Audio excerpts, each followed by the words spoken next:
Times reporter said that government employees earn twice what their private sector counterparts earn.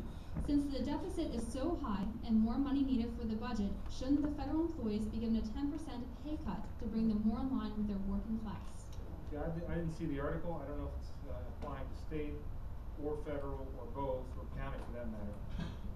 But I think everybody should be taking a hit right now, including legislators. I don't think legislators should be giving themselves raises, that's for sure. In fact, I voted against a pay raise, and when my colleagues decided to give themselves a pay raise, notwithstanding my vote, I donated my raise to charity and have been since that time. And I think that contrasts sharply with my opponent who did vote for a budget to give himself a pay raise at a time when taxpayers are struggling. So everybody should be tightening their belts, including federal employees and members of the legislature. Your next question has two parts to it. Explain your stand.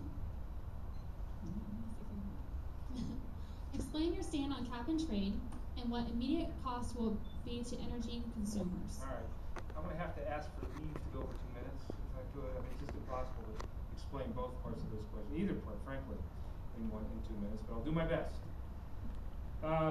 We have now, for, I don't know, ever, been going in this country without a comprehensive energy policy. You'd think that when we went through the 1970s OPEC crisis, that we would have learned and begun weaning ourselves off of this dependence on foreign oil that has been so debilitating to this country. Now, here we are, 2010, and we have two wars and 9/11 to thank, at least in part, due to our dependence on Arab oil. We are also at a juncture in the industrial/technological revolution where real advances in energy can be made. I'm going to have to do this. Don't worry, I'm not pulling out a gun.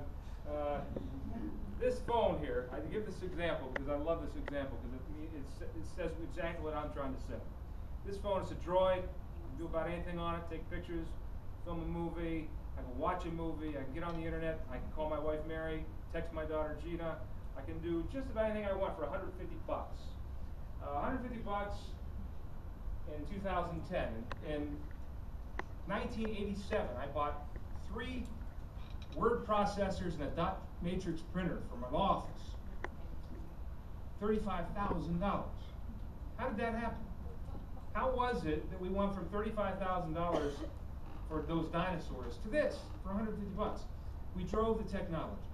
And when you drive the technology, you bring price down, you enhance efficiency, and you make things smaller.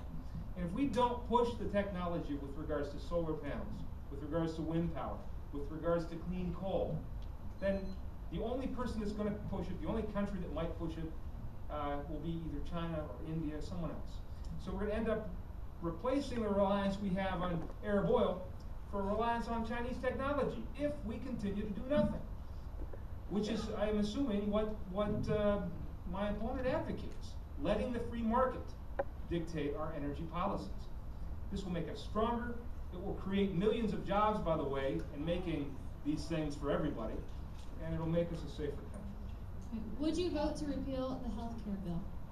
No, because there are some good things in the bill. There's some bad things in the bill, too.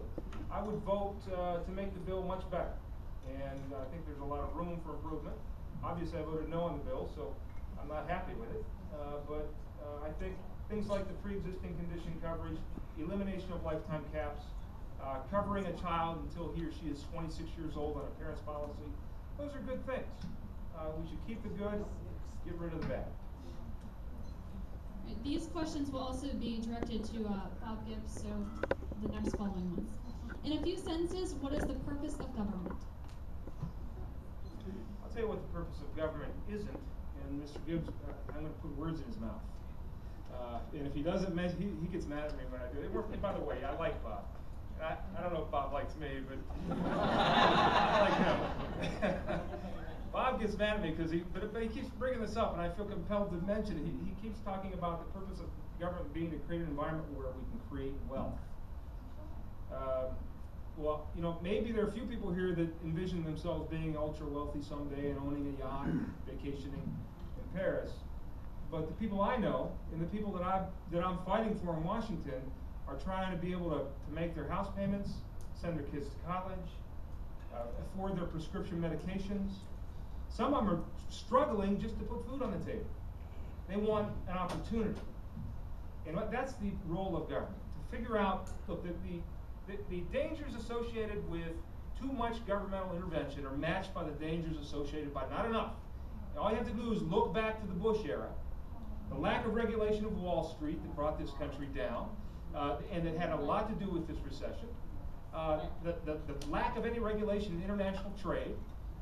These issues have made us a weaker country. Figuring out where that line is a challenge. Now, obviously, too much regulation would be a problem too. Government's obligation is to create the environment where people have an opportunity to use market factors to their benefit, but not to let them control the system. What would you do to advance the purpose of government and redirect it when it departs from it? I'm sorry, would you repeat that question? What would you do to advance your purpose for government and redirect it when it departs from it? I'll do everything I have been doing and will continue to do, and that's fight for my constituents in the best way I know how. What is your position on pork spending? Again, a loaded question. I assume that means earmark spending?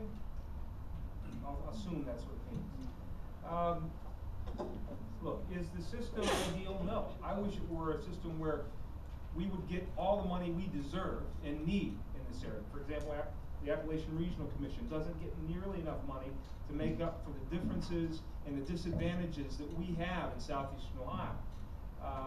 But I'm going to fight tooth and nail for every dollar that we send to Washington to bring back, whether it's in the form of broadband, whether it's in the form of providing money for our schools, roads, bridges.